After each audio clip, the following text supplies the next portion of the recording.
আসন্ন লোকসভা নির্বাচনকে সামনে রেখে রাজ্যের প্রতিটি বিধানসভা কেন্দ্র এলাকায় চলছে শাসক দল বিজেপির সাংগঠনিক সভা। তা আরও একবার লক্ষ্য করা গেল বিশালগড় বিধানসভা কেন্দ্র এলাকায়।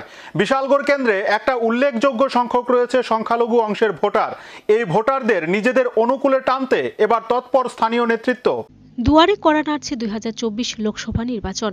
আর এই নির্বাচনকে সামনে রেখে কেন্দ্রীয় স্তরে এবং রাজ্য স্তরে জোর কদমে চলছে বিজেপির প্রস্তুতি।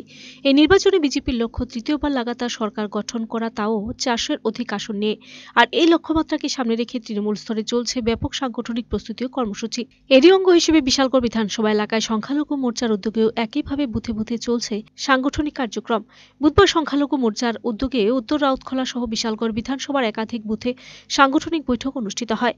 উপস্থিত ছিলেন বিশালগড় মণ্ডল সংখ্যালঘু মোর্চা সভাপতি ফেরদৌস মিয়া, সাধারণ সম্পাদক আমজাদ হোসেন সহ স্থানীয় নেতৃত্ব, কর্মী সমর্থকরা। এ বিষয়ে সংবাদ মাধ্যমের মুখোমুখি হয়ে মণ্ডল সংখ্যালঘু মোর্চা সাধারণ সম্পাদক আমজাদ হোসেন বলেন, ত্রিপুরা থেকে 2টি পদ্মফুল প্রধানমন্ত্রীকে উপহার দেওয়ার লক্ষ্যে সংখ্যালঘু মোর্চার উদ্যোগে চলছে সাংগঠনিক বিভিন্ন কার্যক্রম। মূলত পশ্চিম ত্রিপুরা লোকসভা কেন্দ্রের অন্তর্গত বিশালগড় বিধানসভা এলাকায় 35টি বুথ এমন রয়েছে যেখানে সংখ্যালঘুদের ব্যাপক ভোটের সংখ্যা রয়েছে, যেখানে প্রায় 18,000 সংখ্যালঘু ভোটার রয়েছে। আর এই 18,000 ভোট যাতে বিজেপির পক্ষে যায় সে বিষয়টি সুনিশ্চিত করতে চলছে সাংগঠনিক কার্যক্রম।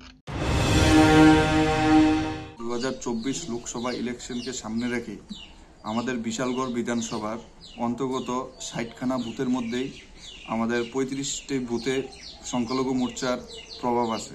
তো এর সুবাদে আমরা প্রত্যেকটি বুথে বুথ ভেরিফিকেশন করছি। তো 110 কমিটি আমরা পুনরায় গঠিত করছি, যেগুলোর মধ্যে ঠিকঠাক চলছে না এগুলো গঠিত করছি।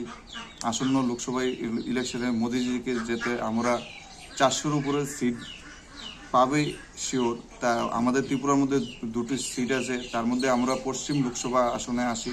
পশ্চিম লোকসভা আসনের বিশালগড় বিধানসভায় 18,000 ভোটারের মধ্যে 18,000 যাতে সংখ্যালঘু ভোটার বিজেপিকে মোদিজিকে উপহার দিতে পারে, তার জন্য আমরা প্রস্তুতি নিয়ে।